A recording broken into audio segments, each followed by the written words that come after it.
అందరికీ వందనాలు. అందరికీ వందనాలు. అందరికీ వందనాలు. రైట్.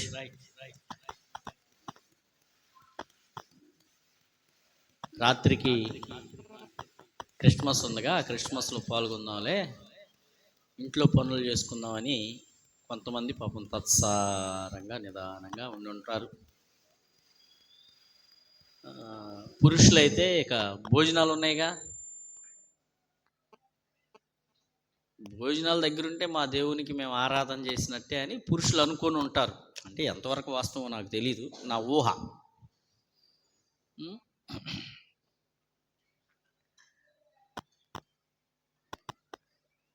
మనం ధ్యానాంశంలోనికి వెళ్ళే ముందు ఒక వాక్యాన్ని చదువుకొని వెళ్దాం. తీతుకు అపోస్తలుడైన పౌలు తీతుకు రాసిన పత్రిక 1వ అధ్యాయము 16వ వచనం. వినండి, ఆలకించండి. దేవుని ఎరుగుదమని వారు చెప్పుకుందురు, కానీ అసహ్యులను, అవిధేయులను, ప్రతి సత్కార్యము విషయము భ్రష్టులునై ఉండి తమ క్రియల వలన ఆయనను ఎరుగమన్నట్టున్నారు. మాకు దేవుడు తెలుసు, మేము దేవుని పిల్లలం, మేము దేవుని యందు విశ్వాసం ఉంచి ఉన్నాం అని మనం చెప్పుకుంటే అది డబ్బా అయిపోద్ది. దేవుడు ఒక టెస్ట్, కొలమానం పెట్టాడు. ఏమిటి అనంటే, ఆయన యందు విశ్వాసం ఉంచిన వారి క్రియలు మనం ఎవరికి చెందిన వారమో, ఎవరి యందు విశ్వాసం ఉంచమో తెలియజేస్తాయంట.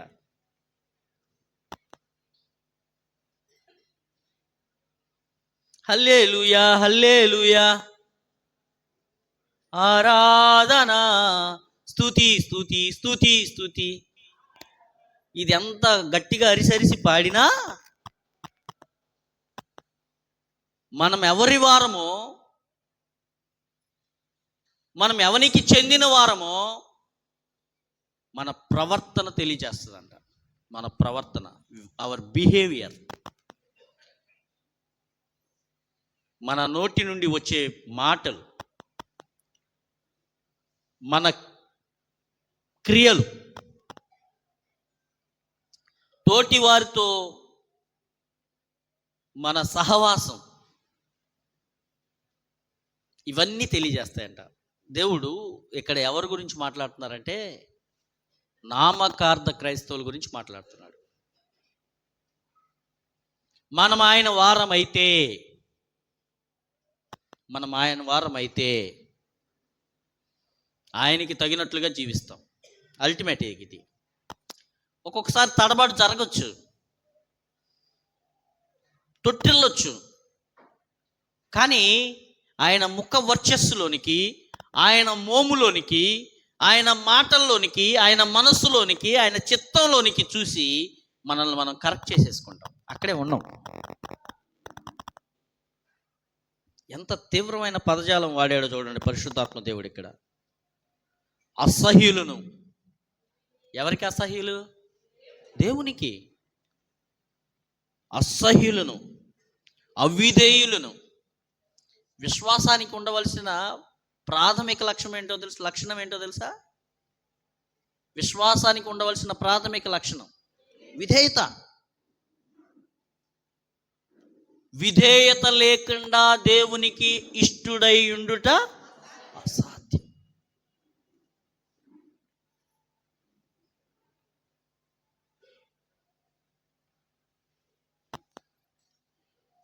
విధేయత చూపకుండా దేవునికి ఇష్టులై ఉండుట అసాధ్యం. అవిధేయత దేవునికి అసహ్యాన్ని పుట్టిస్తుంది. ప్రతి సత్కార్యం విషయంలో, అంటే ప్రతి సత్కార్యం అంటే మంచి కార్యం, మంచి పని. ఏ మంచి పని తలపెట్టినా ఆత్మ సంబంధులు దాన్ని బట్టి ఆనందిస్తారు, ఉల్లసిస్తారు, సంతోషిస్తారు. ఒక సంబరం, ఒక ఆడంబరం, ఒక అతిశయం. నా దేవుడు నా దేవుడు, అబ్బా నా దేవుని పని అని అతిశయం జరుగుతుంది. కానీ వారు ప్రతి సత్కార్యం విషయం భ్రష్ట మనసు కలిగి ఉంటారంట. భ్రష్టులై ఉండి భ్రష్టాలోచనలు వస్తాయి వాళ్ళకి. ఎంత ఆత్మకార్యం జరుగుతున్నా ఏం కలుగుద్దంట అక్కడ? భ్రష్ట మనస్సు. ఇప్పుడు రోజు పిల్లలు సండే స్కూల్ టీచర్స్ పాపం పొద్దున సాయంత్రం బాగా కష్టపడుతున్నారు. వాళ్ళు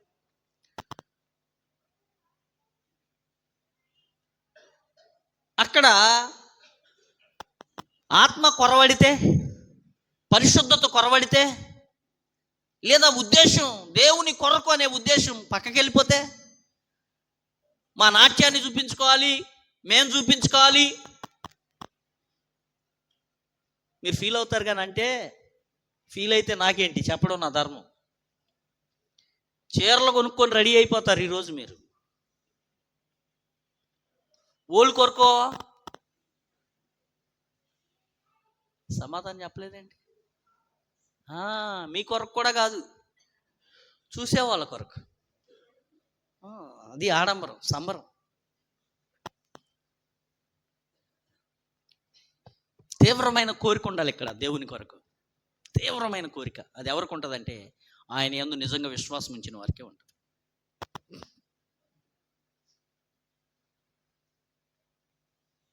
ఈరోజు మన ధ్యానాంశం ఏంటంటే భయము గుప్పిట్లో నుండి విడుదల. భయము గుప్పిట్లో నుండి విడుదల. ఇది ఎందుకు చదివించాను తెలుసా? నేను భయము నుండి ఎవరు విడుదల పొందుతారంటే ఆయన యందు నిజంగా విశ్వాసం ఉంచిన వారే. భయానికి విరుగుడు దేవుని భయమే. దేవునికి భయపడేవాడు మరి దేనికి భయపడ్డావు? చెప్పండి పక్కన వాళ్ళతో ఈ మాట. మనం దేవునికి భయపడడం అంటే అమ్మమ్మమ్మో దేవుడని చూడడం కాదు. ఆయన దేవుడని, ఆయన మన సృష్టికర్త అని, ఆయన సత్యమైన వాడని, ఆయన ప్రతి మాట సత్యమని మనం ఆ మాట ప్రకారం విశ్వసించి జీవిస్తే, నమ్మితే, విధేయత చూపితే మనం దేనికి భయపడం. హల్లెలూయా, హల్లెలూయా. భయము గుప్పెట్టు నుండి విడుదల. దేవుని భయం అంటే ఎలా విడిపిస్తుందో మనం కొన్ని సంగతులు నేర్చుకుందాం. ఈ సత్యవాక్యాన్ని మన హృదయాల్లో పదిలిపరుచుకుందాం. దేనికి భయపడవలసిన అవసరం మనకు లేదు. దేవుణ్ణి విశ్వసిస్తే, దేవుని యందు విశ్వాసం ఉండి ఆయనకి మనం భయపడితే. చూడండి,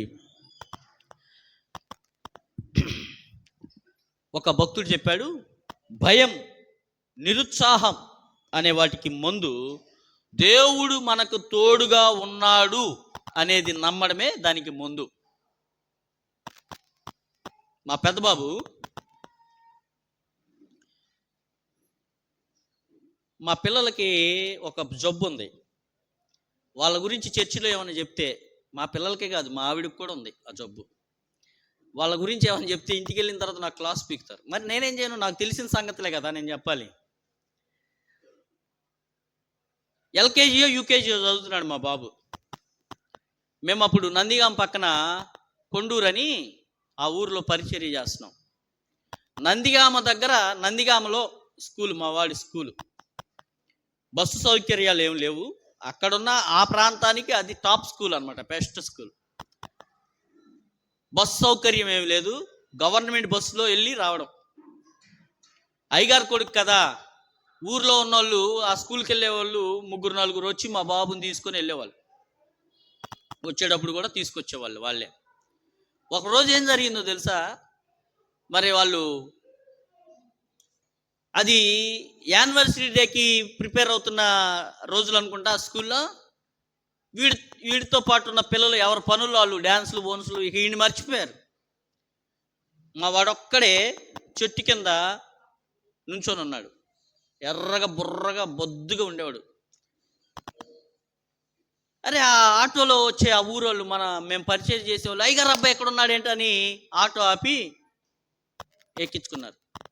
బాబు ఏంటి ఒక్కడవే ఉన్నావు, నీకు భయం లేదా అని అంటే, మా అబ్బాయి చెప్పిన సమాధానం ఏంటో తెలుసా? నాకు యేసయ్యతో ఎడున్నాడు, నాకెందుకు భయం. హల్లెలూయా.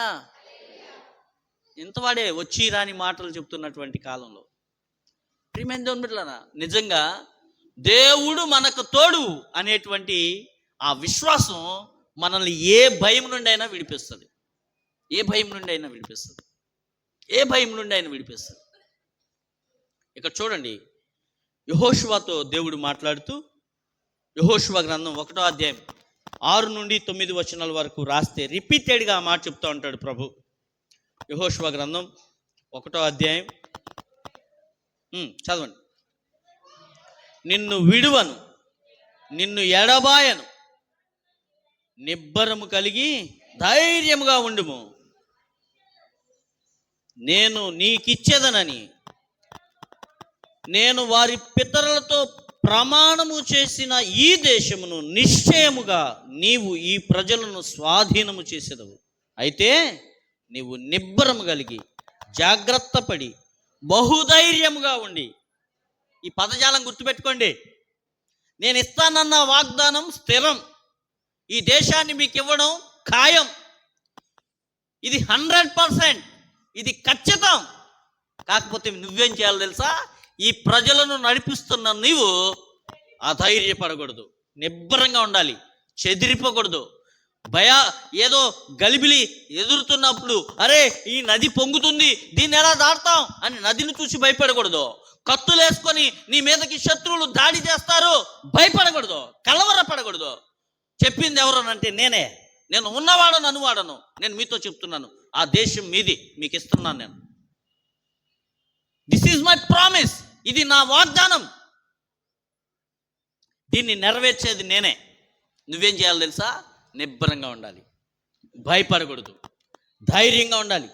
మళ్ళీ అదే మాట రిపీటెడ్గా ఉంటున్నాడు, బహు ధైర్యముగా ఉండి, బహుధైర్యంగా నుండి నా సేవకుడైన మోషే నీకు ఆజ్ఞాపించిన ధర్మశాస్త్రం అంతటి చొప్పున ఇదేమంటాం? విధేయత. దేవుని మాట చొప్పున ప్రవర్తించవలెను. ఇది విధేయత.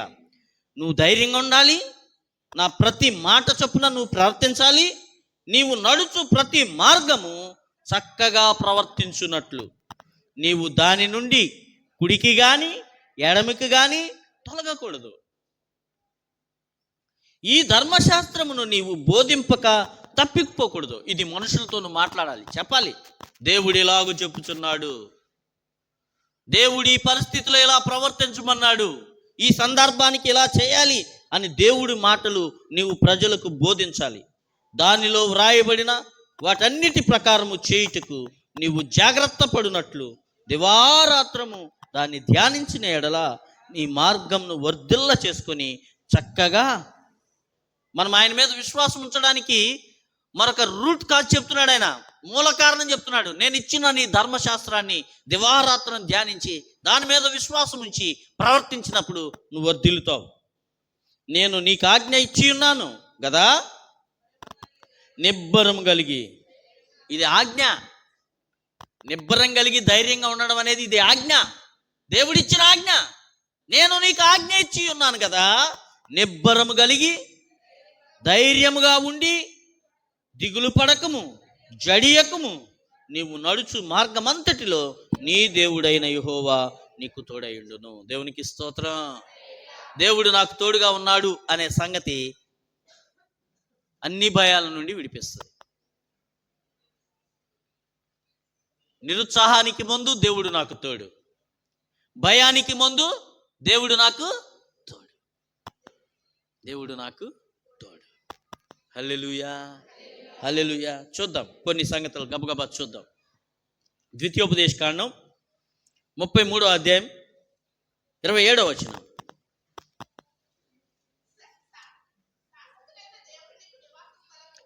శాశ్వతుడైన దేవుడు నీకు నివాస స్థలము, నిత్యముగా నుండు బాహువులు నీ క్రింద నుండును. ఆయన నీ ఎదుట నుండి శత్రువును వెళ్ళగొట్టి నశింపచేయుడు. ఆహా, దేవుడు ఎంత ధైర్యం చెప్తున్నాడు చూడండి. నేను శాశ్వతంగా ఉండేవాడను. శాశ్వతుడైన దేవుడే, కదలకుండా ఉండే దేవుడే నీకు నివాసం. ఆయనే నిన్ను భద్రపరిచేది, నీ నివాసం ఆయనే. కాబట్టి నిశ్చయముగా నిత్యుడగు బాహువు నీకు తోడుగా ఉండి నీ శత్రువులను వెళ్ళగొట్టి నశింపచేయను. శత్రువులందరినీ తుడిచిపెడతాను నేను. ఈ కార్యం చేసేదంతా దేవుడు. యెహోషువ నుండి, ఇజ్రాయేలీల నుండి దేవుడు ఆశిస్తుంది ఏంటి? ధైర్యం. భయపడకూడదు, భయం ఉండకూడదు, ధైర్యంగా ఉండాలి. ధైర్యం ఎప్పుడు వస్తుంది? మీకు ఉదాహరణ చెప్తున్నాను.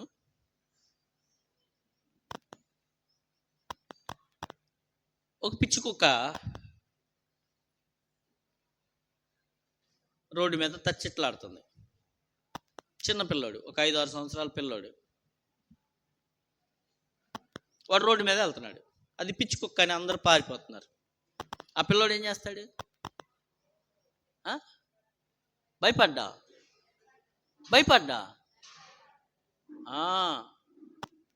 వాడు ఎంత ధైర్యవంతుడైనా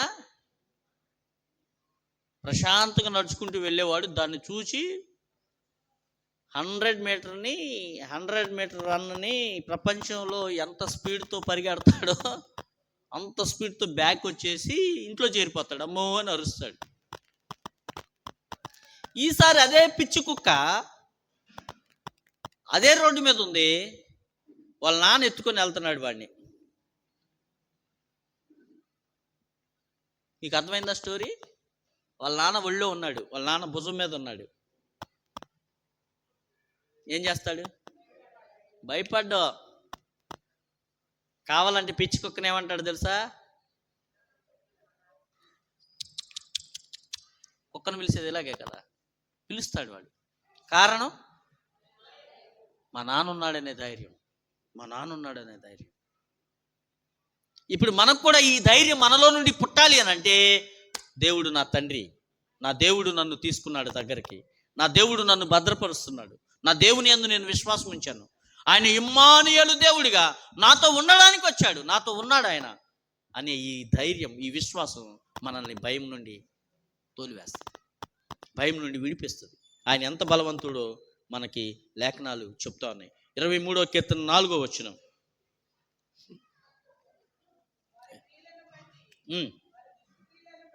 23వ కీర్తన 4వ వచనం. గాఢాంధకారపు లోయలో నేను సంచరించినను ఏ అపాయమునకు. ఎప్పుడు? గాఢాంధకారంలో ఉన్నప్పుడా? దేవుడు నాతో ఉన్నాడు, నాకేంటి భయం? నా తోడు దేవుడు ఉన్నాడు. My God is with me. నాతో నా దేవుడు ఉన్నాడు, నా దేవుడు నాతో ఉన్నాడు అనే నమ్మిక, ఆ విశ్వాసం గాఢాంధకారమైన వెలుగుమయంగానే అనిపిస్తుంది. హల్లెలూయా, హల్లెలూయా. 27వ కీర్తన మనం చదివిన కీర్తన మొదటి వచనం నుంచి చూద్దాం. యెహోవా నాకు వెలుగును రక్షణయును. నేను ఎవరికి భయపడతా? నా దేవుడు నాకు వెలుగుగా ఉన్నాడు. నేను ఏ చీకట్లో ఉంటే ఏంటి? నా వెలుగు నా దేవుడు, ఆయనే నా వెలుగు. నేను ఎవరికి భయపడతాను? నేను ఎవరికి వెరుతును? నేను ఎవరికి భయపడుతును? యెహోవా నా ప్రాణ దుర్గము, నా ప్రాణాన్ని సంరక్షించేది. నా ప్రాణం తీయాలన్నా ఉంచాలన్నా ఆయన చేతిలో ఉంది. నేను ఎవరికి వెరుస్తాను? నేను ఎవరికి భయపడతాను? నా శరీర మాంసము తినుటకై దుష్టులు నా మీదకి వచ్చినప్పుడు, నన్ను బాధించు శత్రువులు నా మీదకి వచ్చినప్పుడు, వారు తొట్టిల్లి కూలిరి. నాతో యుద్ధము చేయుటకు దండు దిగినను ఆ హృదయము భయపడదు. నా మీదకి యుద్ధము రేగినను నేను దీనిలో ధైర్యము. ఎప్పుడు? దేవుని నాతో ఉన్నాడు. దేవుడు మనతో ఎప్పుడు ఉంటాడు? ఆయన మాటకు విధేయత చూపినప్పుడు. చెప్పండి, పక్కన వాళ్ళకి షేక్ హ్యాండ్ ఇచ్చి చెప్పండి. చిట్టిబాబు గారు, ప్రకాశం గారు పక్క పక్కనే ఉన్నారుగా, చేతులు చాపుకోండి. ఇట్లా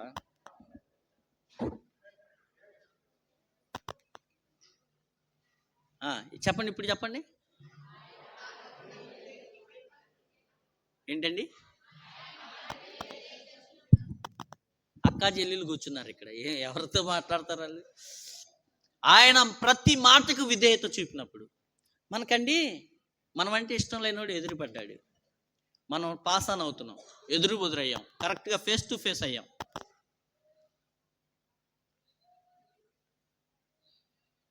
దేవుని వాక్యం ఏం చెప్తుంది? ప్రేమించు అంటుంది. నీ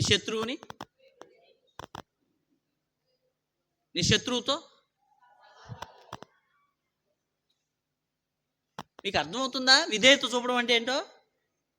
నీ ప్రవర్తన విషయంలో ఇంచు కూడా నేను అటు ఇటు కదలను, నేను ఇలాగే ఉంటా, నేను ఉండేది ఇంతే అని నువ్వు ఉండి దేవుడు నా కాపుదల అని అనుకుంటే నువ్వు భ్రమలో ఉన్నావు. ఇందాక మొదట చదివాం కదా తీతుకు వ్రాసిన పత్రికలో, వారు అనుకుంటారు కానీ వారి భ్రష్ట ప్రవర్తన మార్చుకోవడానికి ఇష్టపడరు, ప్రతి సత్కార్యాన్ని అసహ్యంగా ప్రవర్తిస్తారు, దేవుని మాటకు అవిధేయత చూపుతారు. విధేయత చూపడం అని అనగా దేవుడు ఏది చెప్తే దాని ప్రకారం చేయడానికి మనల్ని మనం సమర్పించుకోవడం, కమిట్ అవ్వడం. అది ఎంత కష్టమైనా సరే.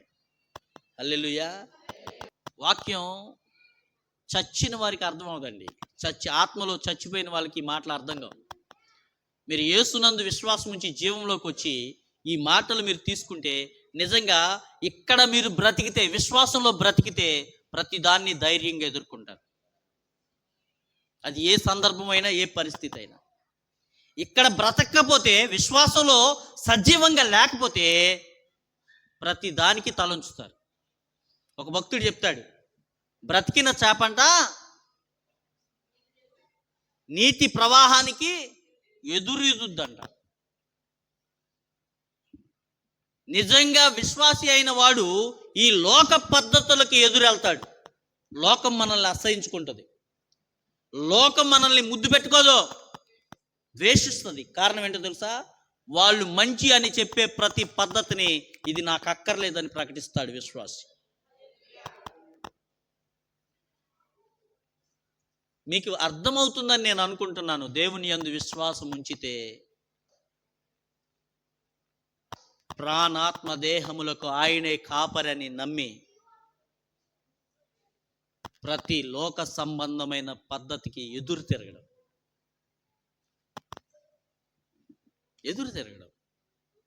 ప్రభు అందుకే చెప్పాడు, మీరు నాతో ఉండడానికి సమర్పించుకున్నప్పుడు లోకము మిమ్మును ద్వేషించును. ప్రేమించదు మన లోకం ఏం ప్రేమించదు.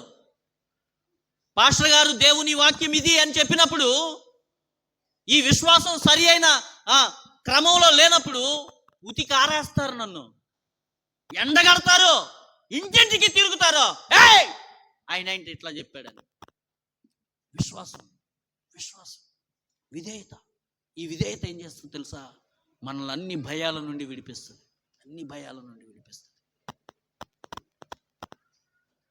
రెండు హస్తాలు చాచి దేవునికి స్తోత్రం చెప్దామా? ప్రియమైన దేవుని బిడ్డలారా, దేవుడు ఎంత భయంకరమైన స్థితిలోనైనా మనల్ని ధైర్యంగా ఉంచుతాడట. ఇక్కడ కీర్తనకారుడు చూడండి, నా దేవుడు నాకు తోడున్నాడు, అతడు నన్ను బాధించు శత్రువులు నా మీదకి వచ్చినప్పుడు వారు ఓడిపోతారా, నేను కాదు. వారు తొట్టిల్లి కూలిరి, నాతో యుద్ధము చేయుటకు దండు దిగినను నా హృదయము భయపడదు. దండు దిగినను నా హృదయము భయపడదు. ప్రియమైన దేవుని బిడ్డలారా, 46వ కీర్తన మొదటి 3 వచనాలు. 46వ కీర్తన వినండి జాగ్రత్తగా. నేను ఎందుకు ఇంత బల్లగుద్ది గట్టిగా చెప్తున్నాను అని అంటే, ఇది సత్యం అండి, ఇది సత్యం. ఈ సత్య ప్రకారం మనం సరి చేసుకోవాలి.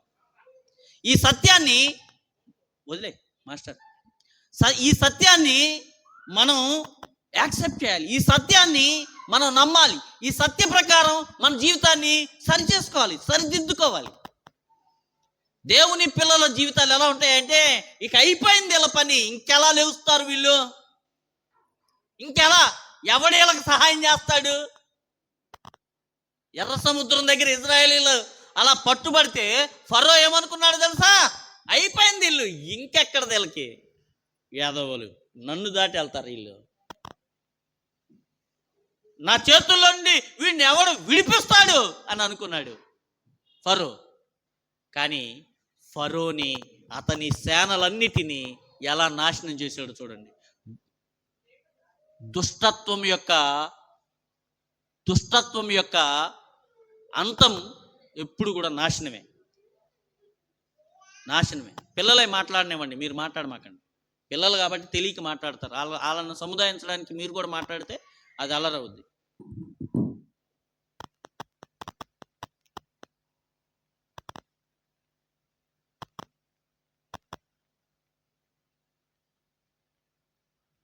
దేవునికి స్తోత్రం. చూడండి 46వ కీర్తన. దేవుడు మనకు ఆశ్రయమును దుర్గమునై ఉన్నాడు, ఆపత్కాలములో ఆయన నమ్ముకొనదగిన. వావ్, ఎంత బలం అండి దేవుడు మనకి. దేవుడు మనకు ఆశ్రయమును దుర్గమునై ఉన్నాడు, ఆపత్కాలములో ఆయన నమ్ముకొనదగిన సహాయకుడు. కావున ఈ విశ్వాసం చూడండి, భూమి మార్పు చెందినను. ఏంటండో వింటున్నారా? భూమి మార్పు నొందినను, నడి సముద్రములలో పర్వతములు మునిగినను, వాటి జలములో ఘోషించినను, నురుగు కట్టినను, ఆ పొంగునకు పర్వతములు కదిలినను, మనము భయపడము. హల్లెలూయా. దేవుని యందు విశ్వాసం ఉంచిన వారు శత్రువుకు భయపడ్డు, ప్రకృతి విలయ తాండవాలకు భయపడ్డు.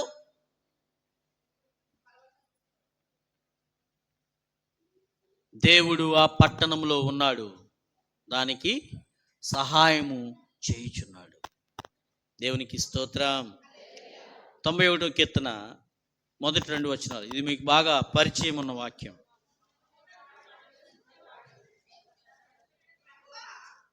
తొంభై ఒకటి.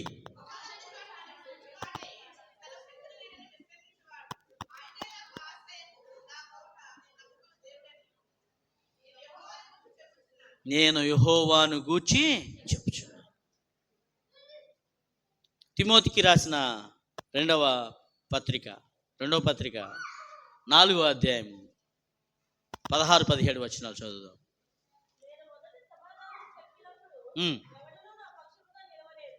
పౌలు తన అనుభవాన్ని చెప్తున్నాడు. దేవుని సేవకుడినా, వింటున్నారా? ఈయన మాట్లాడి బాబు ఇలా చేద్దామని అంటే, దేవుడు ఇలాగ చెప్తున్నాడు, దేవుడు ఇలా చేయమన్నాడు అని అంటే, పౌలు పక్షమున ఒక్కడు కూడా ఉండలేదంట. మొదట నా పక్షమున ఒక్కడును లేడు, అందరూ నన్ను విడిచిపోయారు, ఇది వారికి నేరముగా ఎంచకుండా ఉండును. దైవజనుడు ఇదిగో ఇలాగ చేయాలి అని చెప్తే అక్కడ ఉన్న వాళ్ళు ఎవ్వరూ పట్టించుకోలేదట. పట్టించుకోవట్లేదు కాబట్టి నేను ఈ మార్గాన్ని విడిచి, అందరూ ఇది చేద్దాం అంటున్నారు కాబట్టి ఇది చేయండి అని పౌలు తన డెస్టినేషన్ మార్చుకోవాలా, తన పద్ధతిని మార్చుకోవాలా. దేవుని పద్ధతి చొప్పునే అతడు జీవించడానికి ఇష్టపడ్డాడు, నిర్ణయించుకున్నాడు. అయితే నన్ను విడిచి అందరూ వెళ్ళిపోయారు, వారిని దేవుడు క్షమించును గాక. చదవండి.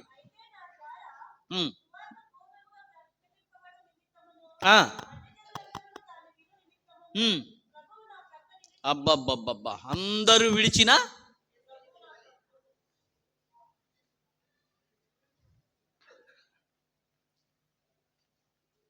లోకమంతా ఒక ప్రక్క, నేనేమో మరో ప్రక్క. ఎప్పుడన్నా ఉందా అనుభవం మీకు? లోకాన్ని ఎప్పుడన్నా ఎదిరిస్తేగా. సీనియర్ విశ్వాసి మరియమ్మ గారు లోకాన్ని ఎప్పుడన్నా ఎదిరిస్తే, ఇలా చేయకూడదని చెప్తే అక్కడ ఉన్న వాళ్ళు మనకి ఏమవుతారు? విరోధులు అవుతారు. కానీ అందరికంటే ముందు గలం ఎత్తేది ఎవరు? ఎవరు? వాక్యమా? లోకం కాదు, నువ్వు. లోకపు పద్ధతిని వ్యతిరేకించి లోకమంతా మనకు వ్యతిరేకమైన ఇది కాదు అని నిలబడాల్సిన నువ్వే అందరికంటే ముందు అదే అయిపోయింది. దేవుడు నీతో ఎందుకుంటాడు? లోకమంతా ఒక ప్రక్క, నేనేమో మరో ప్రక్క, నీవు నా పక్కన ఉండగా భయమేలా, నీవు నా ప్రక్కన ఉండగా. పౌలు పరిస్థితి ఇదే, అందరూ విడిచిపోయారట. బాబు ఇదిరా పద్ధతి అని చెప్పి సువార్త క్రమము చొప్పున, దేవుని క్రమము చొప్పున తన మాటను, తన నిర్ణయాన్ని చెప్పినప్పుడు అందరూ విడిచి వెళ్ళిపోయారు. దేవుడు వారిని క్షమించును గాక, దేవుడు వారిని శిక్షించును గాక అంటలేదు, మళ్ళీ దేవుడు వారిని క్షమించు అని. అందరూ విడిచిపోతే నాకేంటి? నా ప్రభువు నా ప్రక్కన నిలిచి, అబ్బా అబ్బా, నా ప్రభువు నా ప్రక్కన నిలిచి నన్ను బలపరిచెను గనుక సింహము నోట నుండి తప్పింపబడితిని. ప్రభువు ప్రతి దుష్కార్యము నుండి నన్ను తప్పించి తన పరలోక రాజ్యమునకు చేరునట్లు నన్ను రక్షించును. యుగయుగములకు ఆయనకు మహిమ. ఎంత భయంకరమైన పరిస్థితులనైనా ఆయన మీద మన విశ్వాసం ఉంచి జీవించినప్పుడు మనల్ని రక్షించేది, విడిపించేది, ధైర్యపరిచేది, ఉల్లాసపరిచేది, ఉత్సాహాన్ని ఇచ్చేది దేవాది దేవుడు. చూడండి, హెబ్రీయులకు రాసిన పత్రిక 13వ అధ్యాయం 5-6 వచనాలు.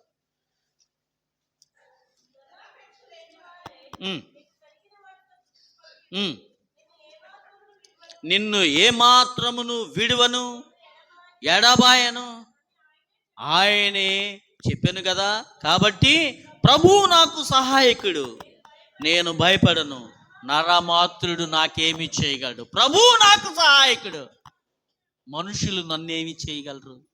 ప్రభువు నాకు సహాయకుడు, మనుషులు నన్నేం చేయగలరు? ఏమండోయ్, మళ్ళీ ఇక్కడ నేను కండిషన్ పెడుతున్నా, ఈ వాగ్దానాలన్నీ ఎప్పుడు నెరవేరుతాయి? దేవునికి విధేయత చూపినప్పుడు. మన ఇష్టానుసారంగా వ్యభిచార బ్రతుకుతూ, అందరితో, చుట్టుపక్కల వాళ్ళందరితో జగడాలు పెడుతూ, రక్త సంబంధికులతో సమాధానం లేకుండా, సమాజంలో బాధ్యత లేకుండా, నీ ఇష్టానుసారంగా బ్రతుకుతూ నా దేవుడు నాకు తోడున్నాడని అంటే, మొదట్లో చదివాం వాక్యం, వారు అనుకుంటారు నా వారని, కానీ నేను వారితో ఉండను, వారు నా వారు కాదు. దేవుణ్ణి మోసం చేయలేమండి. ఆయన ఇచ్చిన వాగ్దానం నిర్దిష్టంగా నిలిచి ఉంటుంది. మనం ఆయన వాగ్దానాలని నమ్మి ఆయన వాక్య ప్రకారం జీవిస్తే మన పట్ల ఈరోజు మనం అంశం ఏంటంటే భయముల నుండి విడుదల. ఏ భయమైనా సరే. కొంతమంది భయాలు విచిత్రంగా ఉంటాయి. భయం గురించి మాట్లాడాలంటే చిత్రమైన కథ ఒకటి చెప్తా, మీ అందరికీ తెలిసే ఉంటుంది. ఒక అమ్మాయి బావి దగ్గర నీళ్లు తోడుకోవడానికి వెళ్ళి కుండ పక్కన పెట్టి బోర్ని ఏడుస్తుందంట. ఒక పెద్ద ఆయన వెళ్ళాడు ఊరిలో, అటుకుండా వెళ్తుంటే, ఏంట్రా మన పాపలాగా ఉంది ఈ పాప, ఏంటి ఏడుస్తున్నాడు, ఏంటమ్మా ఏడుస్తున్నావు అంటే ఇంకా ఎక్కువ చేసిందంట ఏడుపు. ఏంటమ్మా ఏడుతున్నా అంటే ఇంకా ఎక్కువ ఏడుతుందంట. ఏంటమ్మా ఏడుతున్నా అంటే చెప్పండి. అప్పుడు కోపం వచ్చింది ఆయనకి. ఎందుకంటున్నా చెప్పు అని అన్నారు. భయపడిపోయి చెప్పడం ప్రారంభించిందంట. ఏం చెప్పిందో తెలుసా? తాతయ్య నాకు పెళ్ళి అవుద్దా, పెళ్ళి అయితే గర్భం అవుతుందా, గర్భం అయితే కళ్ళకి చచ్చిపోతాగా అందుకెడుతున్నాను అంటే, ఏదో ఎప్పుడో జరిగిపోద్దని భయంతో ఇప్పుడే ఎడుతుంది. దేవుడు ఏమంటున్నాడంటే, నిన్ను నా అరచేతుల్లో చెక్కుకొని ఉన్నాను, నిన్ను గూర్చిన బాధ్యత అంతా నాదే, నిన్ను విడువను. ఆయన యందు ఆ వాగ్దానాలన్నీ ఎవరికి వర్తిస్తాయంటే ఆయన మాట చొప్పున విధేయత చూపిన వారికి 200% అవి మనకి వర్తిస్తాయి. చివరిగా 2-3 మాటలు చెప్పి నేను ముగించేస్తా. చూడండి, మనం మరియా, దేవదూత మరియాకు ప్రత్యక్షమైన సందర్భాన్ని, యేసేపుకు ప్రత్యక్షమైన సందర్భాన్ని చూస్తాం. కదా. మత్తయి సువార్త 1వ అధ్యాయము 18వ వచనం నుండి వ్రాయబడిన లేఖన భాగాన్ని మనం చదివాం. ఇప్పుడు మరియకు ప్రదానం చేయబడి ఉంది. అంటే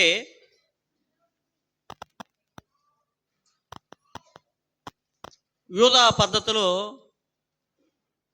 90% పెళ్ళి అయిపోయినట్టే, మ్యారేజ్ మాత్రమే. అంటే వాళ్ళకి సంసారం చేసే లైసెన్సే రాలేదు, కానీ పెళ్ళి మొత్తం అయిపోయినట్టు వాళ్ళ ట్రెడిషన్ ప్రకారం అయిపోయింది.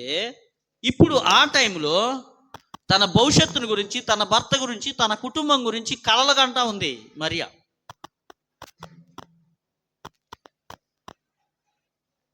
కలలుగంటా ఉంది.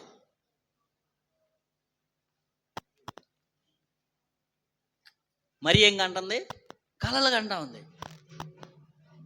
కలలుగంటా ఉంది, నాకు పెళ్ళి అవుతుంది, నా అత్తమామ, సంసారం, నగలు, నట్ర, బీరువా. ఆడపిల్లలందరికీ ఎలాంటి కోరికలు ఉంటాయి తెలుసా? నాకు పెళ్ళి అవ్వాలి, పెళ్ళైన తర్వాత ఆ ఇంట్లో ఉన్న బీరువా తాళాలు నా బొడ్లో ఉండాలి, నన్నే అందరు అడిగి తీసుకోవాలి, అందరికి నేను తలలో నాలుగుగా ఉండాలి, పెత్తనమంతా వాళ్ళకిస్తే అప్పుడు అబ్బా అత్తమామ గారు భలే మంచోళ్ళు. అదే అన్నీ అత్తగారిని అడిగి చేయాలంటే కోడళ్ళు చెప్పరే, కష్టం కదా. అదే అత్తగారు నిన్ను అడిగి చేస్తే సూపర్. మరి కూడా ఇలాగే కలలు గంటూ ఉండి ఉంటుంది. ఈ కలలు గంటున్న సమయంలో దేవుని యొద్ద నుండి ఆమెకు ఒక సమాచారం వచ్చింది, నీవు గర్భము ధరించబోతున్నావు అనగానే ఆమె కలలన్నీ ఏమైపోయాయి? ఈమెకి గర్భం వస్తే ఏమవుద్ది? ఏసేపు చేర్చుకోడు, ఆమెని విడిచిపెట్టేస్తాడు. ఆమె కన్న కలలన్నీ తలక్రిందులు అయిపోయాయి. ఇప్పుడు ఇటువంటి సందర్భంలో మరియ కలవరపడలేదు, భయపడలేదు. ఆమెకున్న భయం ఏంటో తెలుసా? నేను పురుషుని ఎరుగని దాననే, జాగ్రత్త వినండి, నేను పురుషుని ఎరుగని దాననే, ఇది ఎలాగూ నాకు సంభవించును. ఇదే ప్రశ్న 6 నెలల క్రితం ఒక పెద్ద ఆయన అడిగాడు దేవదూతని. ఎవరైనా?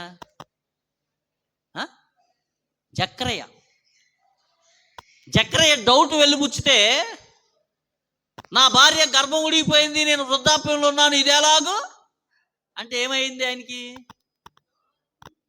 దేవుని వాక్యం నమ్మవా నువ్వు అని నోరు నొక్కేసాడు. ఆయనది నోరు పడిపోయింది, మోగోడైపోయాడు. ఇదే ప్రశ్న ఈమె అడిగింది. ఎవరు? మరియ అడిగింది.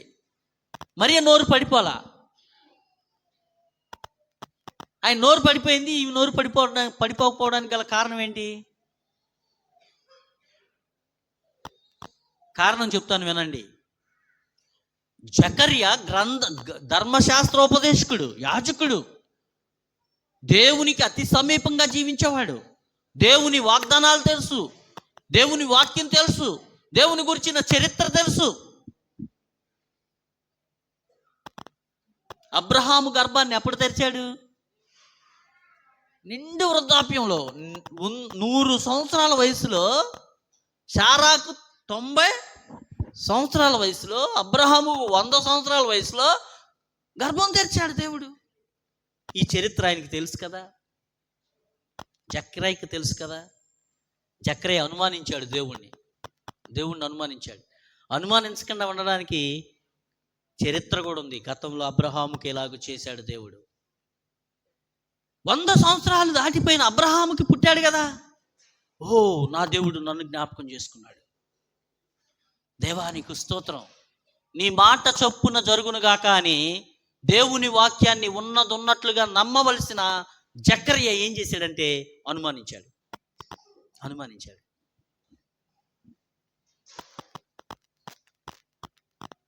ఇప్పుడు కన్య మరియ ఈ ప్రశ్న అడిగింది. ఏ ప్రశ్న? ఇదేలాగు పురుషుని ప్రమేయం లేకుండా గర్భము ధరించడం, హౌ ఇట్ ఈస్ పాసిబుల్? దేవుడు సమాధానాలు చెప్తాడు. జకరయ్య ఏమో అవిశ్వాసిగా ఉన్నాడు. మరియకు వచ్చిన డౌట్ శాస్త్రీయమైంది. ఈ సమాజం నేటికి కూడా ఏమని ప్రశ్నిస్తుందంటే, పురుషులు లేకుండా పుట్టడం ఏంటిరా బాబు ఊరుక అని అంటారు. మరియకు అదే వచ్చింది. అప్పుడు దేవుని దూత ఏం చెప్పిందో తెలుసా? కోప్పడలేదు, వివరించింది. ఆత్మ నిన్ను కమ్ముకొనును, పరిశుద్ధాత్ముడు నిన్ను కమ్ముకొనును. అంటే ఇక్కడ మానవ శరీరాకారంతో పని లేదు, మానవునితో పని లేదు, మరియతో పని లేదు, పురుషునితో పని లేదు, ఆత్మకు స్వరూపం లేదు, ఆత్మ ఆకారం లేదు, ఆత్మ నిరాకారిగా ఉంటాడు. ఇక్కడ ఆ పరిశుద్ధాత్ముడు వచ్చి నిన్ను కమ్ముకొనును అని అంటే అక్కడ ఇంటర్ కోర్స్ జరిగిందని కాదు, శారీరకంగా పరిశుద్ధాత్ముడు మరియను కలిశాడని కాదు దాని అర్థం. దేవుని కార్యం ఇది, దేవుని కార్యం. మనుషులకు అసాధ్యం కానీ దేవునికి సమస్తము సాధ్యమే. ఇది విశ్వాసం కావాలి దీన్ని నమ్మడానికి. మరి ఏమందో తెలుసా? ఈ భయాలన్నిటినీ పక్కన పెట్టి నా దేవుడు ఇది చేయిస్తానని వాగ్దానం ఇచ్చాడు కాబట్టి భయాలను విడిచిపెట్టి ఏమంది? నేను నీ దాసురాలను, నీ ఇష్టము చొప్పున నా జీవితంలో జరుగునుగాక. హల్లెలూయా, హల్లెలూయా. మనం కూడా మన భయాలు, ఆందోళనలు, నిరుత్సాహం వీటన్నిటినీ పారద్రోలాలి అని అంటే దేవుని నా తోడున్నాడు, దేవుని మాట చొప్పున నేను చేస్తానని నిశ్చయించుకుని బ్రతకడమే మన జీవితాలకు ఉన్న ఒకే ఒక్క మార్గం.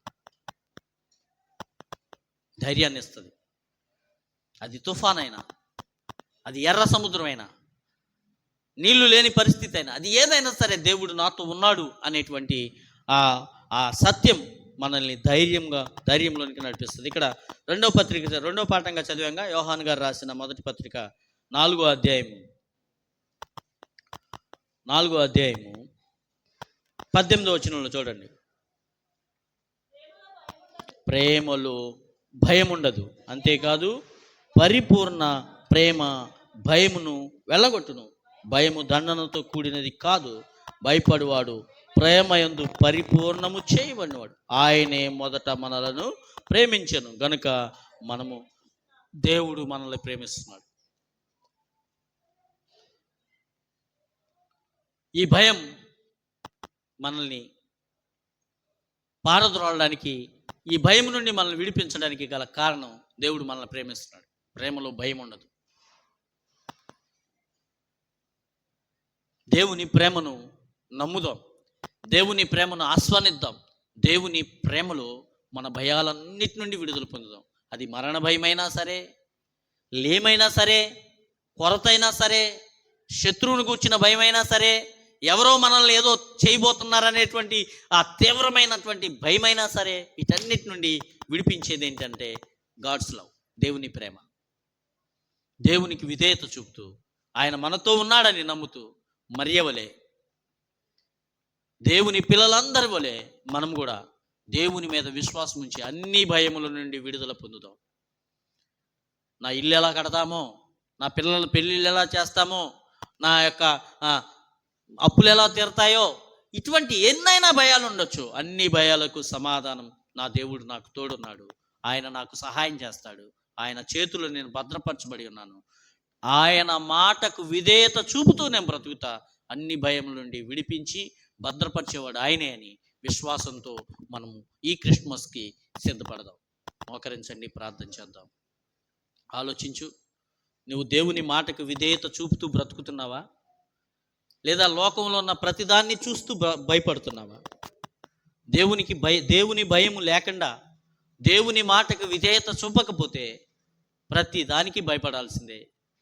అది గడ్డి పరకను చూసి పామనుకొని చచ్చిపోతాం మనం. అదే మనము దేవుని యందు విశ్వాసం ఉంచితే పామును కూడా ధైర్యంగా ఎదుర్కోగలిగే శక్తిని, సామర్థ్యాన్ని దేవుడు మనకిస్తాడు.